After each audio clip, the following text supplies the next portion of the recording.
तुम कहते हो कि आज जो कष्ट भोग रहे हैं ये पूर्व जन्म के पापी हैं और आज के उत्पीड़क पिछले जन्मों में साधु पुरुष थे, अतः वे सत्ता का आनंद लूट रहे हैं। मुझे यह मानना पड़ता है कि आपके पूर्वज बहुत चालाक व्यक्ति थे।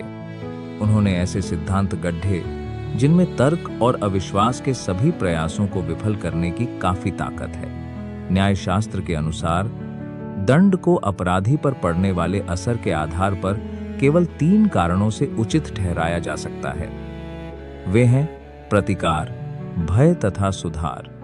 आज सभी प्रगतिशील विचारकों द्वारा प्रतिकार के सिद्धांत की निंदा की जाती है। भयभीत करने के सिद्धांत का भी अंत वही है। सुधार करने का सिद्धांत ही केवल आवश्यक है और मानवता की प्रगति के लिए अनिवार्य है।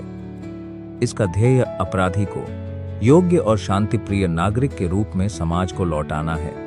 किंतु यदि हम मनुष्यों को अपराधी मान भी लें तो ईश्वर द्वारा उन्हें दिए गए दंड की क्या प्रकृति है? तुम कहते हो वह उन्हें गाय, बिल्ली, पेड़, जड़ी बूटी या जानवर बनाकर पैदा करता है। तुम ऐसे 84 लाख दंडों को गिनाते हो। मैं पूछता हूं कि मनुष्य पर इनका सुधारक के रूप में क्या असर है? तुम ऐसे कितने व्यक्तियों से मिले हो जो यह कहते हैं कि वे किसी पाप के कारण पूर्व जन्म में गधा के रूप में पैदा हुए थे? एक भी नहीं। अपने पुराणों से उदाहरण न दो। मेरे पास तुम्हारी पौराणिक कथाओं के लिए कोई स्थान नहीं है। और फिर क्या तुम्हें पता है कि दुनिया में सबसे बड़ा पाप गरीब होना है? गरीबी एक अभिशाप है। यह एक दंड है।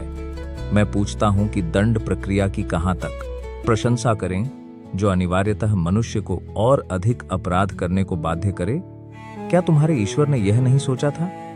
या उसको भी ये सारी बातें मानवता द्वारा अकथनीय कष्टों के झेलने की कीमत पर अनुभव से सीखनी थी? तुम क्या सोचते हो? किसी गरीब या अनपढ़ परिवार जैसे एक चमार या मेहतर के यहाँ पैदा होने पर इंसान का क्या भाग्य होगा? चूंकि वह गरीब है इसीलिए पढ़ाई नहीं कर सकता। वह अपने साथियों से तिरस्कृत एवं परित्यक्त रहता है जो ऊंची जाति में पैदा होने के कारण अपने को ऊंचा समझते हैं। उसका अज्ञान, उसकी गरीबी तथा उससे किया गया व्यवहार उसके हृदय को समाज के प्रति निष्ठुर बना देते हैं। यदि वह कोई पाप करता है तो उसका फल कौन भोगेगा? ईश्वर, वह स्वयं या समाज के मनीषी